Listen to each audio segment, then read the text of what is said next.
What's going on, ladies and gentlemen? My name is Michael and welcome to FudgeMuppet. In this video, I'm back with some brand new Fallout 76 content, and hopefully I'll be the first person in the world to showcase this mutation online. It's a really cool thing that happened by chance, and I can't help but share it with all of you. So during my time at the Greenbrier in West Virginia for the Fallout 76 event, and remember this is all pre-beta footage, I happened to find myself with a power, the Marsupial Mutation, and after acquiring this mutation, I was told over my shoulder by one of the game developers that this mutation was quite rare, that this mutation is sought after even by high-level characters who go to greater lengths than I did to get it. He also told me it allows you to reach places you're not necessarily meant to be able to go, as it increases your jumping height quite a lot. So as you may know, there's a mechanic in Fallout 76 called mutations. In a nutshell, as you get more and more irradiated, so the more rads you have, the more chance there is for you to become mutated. A mutation is pretty much like a trait. If you've played Fallout New Vegas, you'll remember traits. You could pick them at the start of the game, and they had benefits and disadvantages. With mutations, you obviously don't start the game with them, but they share the aspect of having strong pros and strong cons. You can heal these mutations if you want to,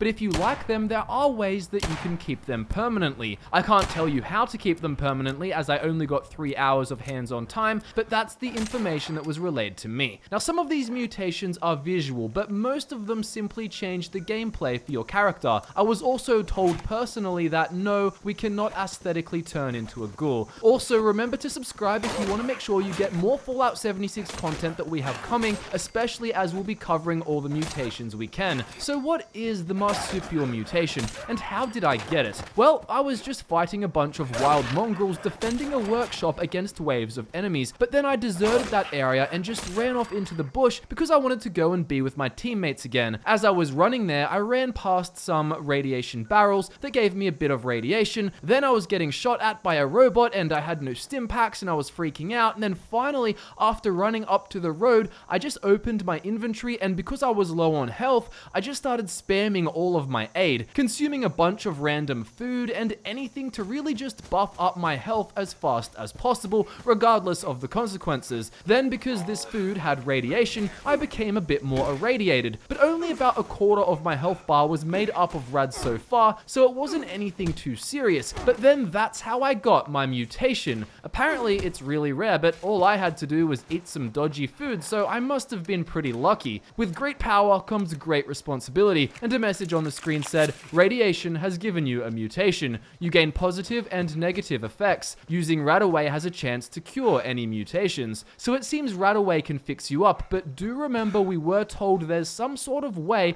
to keep your mutations, but I don't know what it is yet. So there was a little icon of a mutated Vault Boy with an arm coming out of his chest that appeared on the screen, and another message soon read, "You have mutated and become a marsupial." So I opened my Pip-Boy and I went to my stat section and then to effects. You can see the mutation here has a little DNA double helix symbol, and next to that you see the name of the mutation, which was marsupial, and what it does. So the drawback was -4 intelligence, which is pretty severe, and then the bonus was +20 carry weight and increased jump height. So you can see exactly how it's based on being a marsupial, which are more or less mammals who have pouches for their young. That's what the +20 carry weight represents, having a pouch to carry a little extra stuff around. However, my carry weight was 155, and I hadn't invested in strength at all, so +20 doesn't really seem like a big deal to me. It's still useful, but it's more for the marsupial meme value, I think. Marsupials are mostly known to be from Australia, things like koalas, Tasmanian devils, wombats, and most significantly,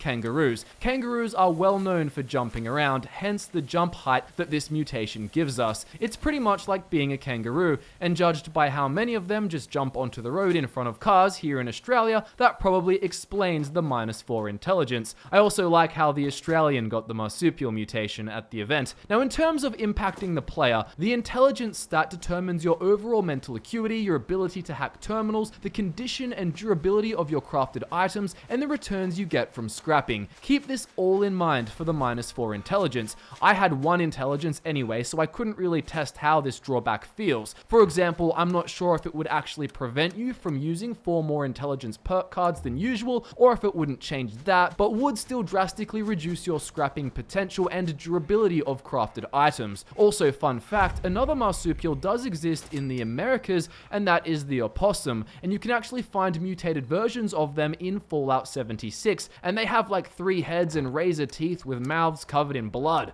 Scary little dudes. Anyways, the jump height here is what's really fun, and it was a shame I only unlocked this mutation towards the end of my playtime, as I didn't get a massive chance to test it out in PvP and other situations I would have liked to, but from the testing I did do, it seems pretty useful. I was able to use it to escape enemies in combat by jumping up onto a cart and then all the way on top of the roof of a building. So not only can you escape death in combat and put yourself into advantageous positions where you can attack enemies who can't reach you, but I imagine you'd also be able to jump around and disorient other players in PvP quite a bit. Also, as I said earlier, a developer told me it can allow you to go to places you're not really meant to go, and I noticed it made navigating terrain a lot easier. Like if you're running uphill, you can jump up rocks and stuff easier and get up mountains a bit better. You can also smash any potential obstacle courses you come across. For example, earlier on, I found this obstacle course of wooden logs and other platforms set up in the trees, and I failed at it, but if I had the mutation earlier, then maybe I would have succeeded. One thing I will say is that I kept accidentally initiating trades with people because it used the same button as jump, and I was just smashing the jump button around my friends at the end when we all went to watch the nuke drop outside of Vault 76. I also did try jumping and shooting in midair, and it was pretty cool, although I didn't get to test it out with VATS. That could be either disastrous or really overpowered. Time will tell.